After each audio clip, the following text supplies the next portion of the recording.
ሰላም አድማጭ ተመልካቾቻችን፣ ባለፈው በአዋጅ 4767 በተወረሱ ቤቶች ምክንያት የተጎዳ ማህበረሰብ እንዳለ ይልቁንም በልፋት የሰሩት ቤታቸው በተወረሰ ጊዜ ቀጥታ ወደ ድህነትና በቂ መኖሪያ ያላገኙ እስከዛሬ በዚህ ምክንያት ኑሮ አጥተው የተቃወሱ በግቢያቸው ውስጥ መብት የሌላቸው ብዙ እንደሆኑ ጠቆም አድርገን አልፈናል።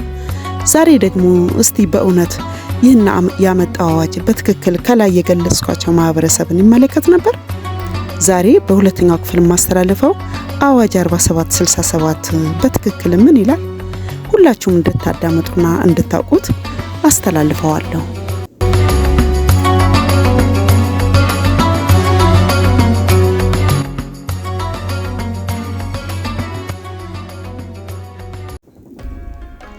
አዋጅ ቁጥር 47 1967 ዓ.ም የከተማ ቦታና ትርፍ ቤት የመንግስት ንብረት ለማድረግ የወጣ አዋጅ።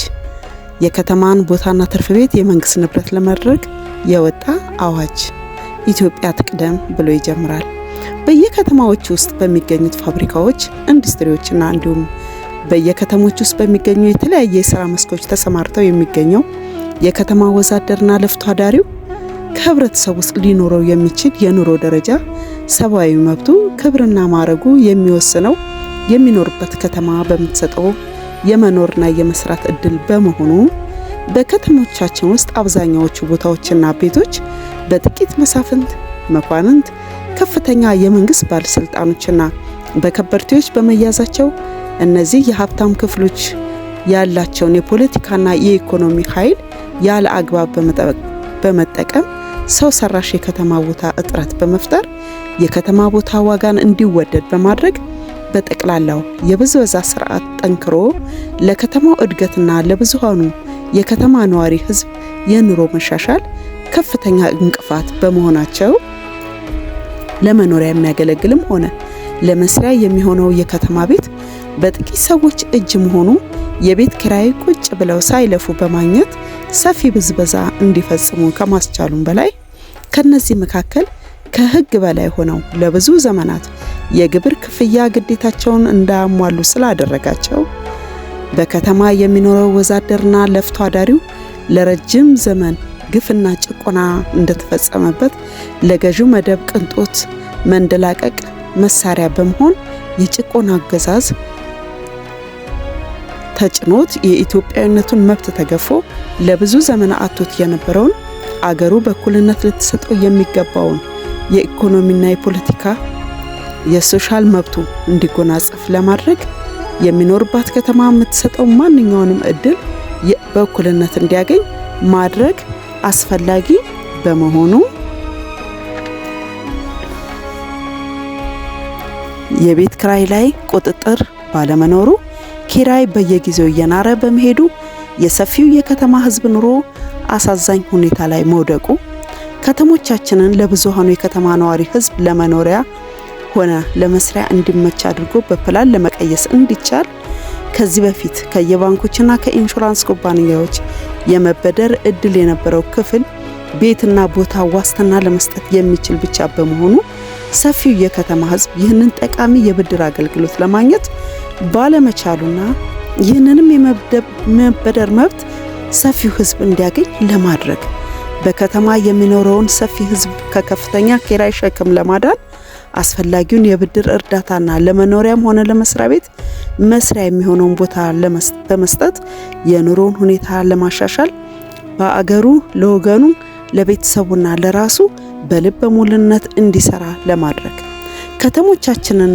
በእቅድና በጥናት እንዲሰሩ ማድረግ የአገሩን ሀብት በሚገባ በቁጠባ ጥቅም ላይ እንዲውል የከተማን ሁኔታ ለማሻሻል ነዋሪውን ከበሽታ ለማዳንና በከተማ የሚፈጸሙት ህገወጥ ተግባሮችን ለማጥፋት የሚያስችል መሆኑን በማመን የከተሞቻችንን ቦታና ቤት ይዞታ በፍርድ ቤቶች በኩል ያስከተለውን ማለቂያ የሌለው ክርክር በማስቀረት ሀብትና ጉልበት እንዳይበክል ለማድረግ በከተሞቻችን ውስጥ ማደሪያና መጠጊያ ሊያገኙ ስላልቻሉት አስፈላጊ እርዳታዎች መስጠት ለመጀመር በከተማው ህዝብ መካከል ያለውን ያልተመጣጠነ ሀብትና ገቢ እንዲሁም አገልግሎት አጥጋቢ በሆነ ሁኔታ በማደላደል አሁን ያለውን ከፍተኛ የኑሮ መራራቅ ለማቀራረብ የአንዱ ብልጽግና ለሌላው መቆርቆዝ ላይ እንዳይመሰረት ለማድረግ እንዲቻል የከተማው ቦታና ትርፍ ቤት የመንግስት ንብረት እንዲሆን ማድረግ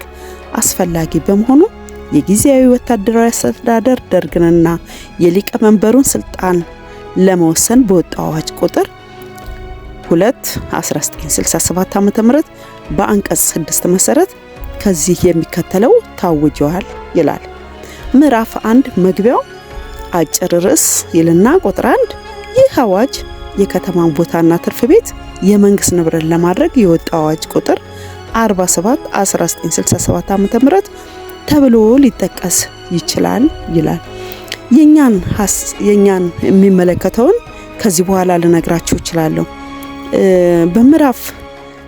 በመግቢያው ምዕራፍ 1 ቁጥር 3 ላይ ትርፍ ቤት ማለት የአንድ ቤተሰብ ወይም ግለሰብ ለመኖሪያ ከሚያስፈልገው ወይም ከያዘው ከአንድ መኖሪያ ቤት በላይ ወይም አንድ ድርጅት ለሰራተኞቹ ወይም በኃላፊነት ለሚያስተዳድራቸው ሰዎች ለመኖሪያ ቤት ከሚያስፈልገው ወይም ከያዘው በላይ ወይም አንድ ቤተሰብ ግለሰብ ወይም ድርጅት ለስራው ከሚያስፈልገው መስሪያ ቤት በላይ የሆነ የኪራይ ገቢ ወይም ጥቅም ላይ ለማስገኘት ወይም ያለ ጥቅም የተያዘ የከተማ ቤት ነው ብሎ ይናገራል።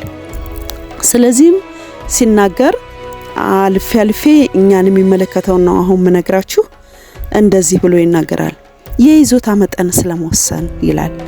አንድ ቤተሰብ ወይም ግለሰብ ለመኖሪያ ቤት መስሪያ ከሚያውለው እስከ 500 ካሬ የሚደርስ የከተማ ቦታ ሚኒስትሩ በሚያወጣው መመሪያ መሰረት በይዞታ ሊሰጠው ይችላል።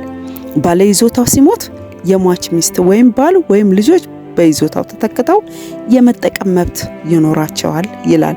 አስቡ 500 ካሬ ሜትር ለአንድ ሰው እንደሚገባው ይነግረናል በዚሁ አዋጅ 47/67 ላይ ማለት ነው።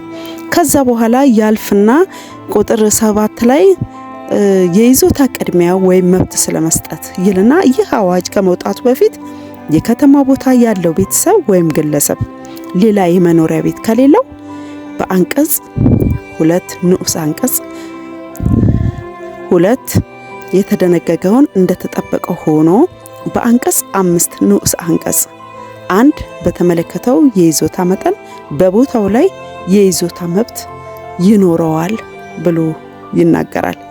እንደገና ስለ ከተማ ቤት አሁንም ምዕራፍ 3 ቁጥር 11 ላይ አንድ ቤተሰብ ወይም ግለሰብ በሚመርጥበት አንድ ከተማ ብቻ አንድ የመኖሪያ ቤት ሊኖረው ይችላል።